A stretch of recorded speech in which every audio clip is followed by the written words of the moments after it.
विलंबित राति नुहे संध्या प्राय 6टा समय रे 4 जन दुर्वृत्त आसी बंधुक मुନରେ लुटि नेइछंती नगद टंका समेत सुना अलंकार। एपरी घटना सुंदरगढ़ सदर थाना नवरंगपुर अंचल रे घटिछि।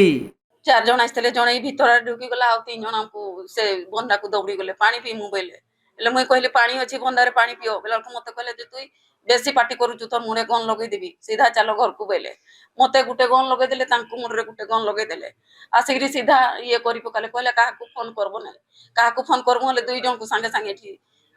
शूट कर दमु कहले मुरे कोन पिनथे मुखा पिनथले केनते कथा लागुथले हिंदी रे कथा लागुथले कण कण नै छु आदे चेन गुटे नै छन हार गुटे नै छन चूड़ी सारे नै छन आउ मुदी दुईटा आ कानर 5-7 नै छन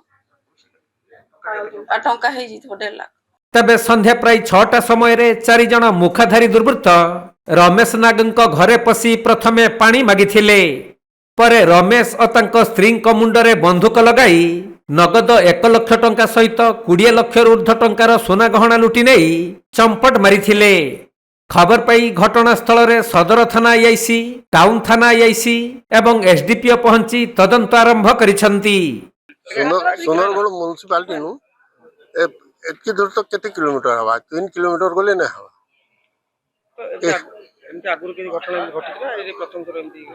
ने आगो तोरे ही छी बोली ओ स्कूल ठानो ही छी आपन मन केते सुरक्षित भाबुछन ए आज दिन संध्या रे आसी एबले चोरी बंधुक देखै की हां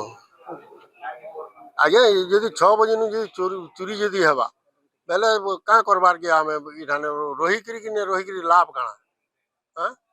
पेट्रोलियम टी करूं जे हमें माने जिंदगी सुरक्षित रे रहबो। सुंदरगढ़ जिल्लारू चैतन्य पटेलंक रिपोर्ट कोणार्क लाइव।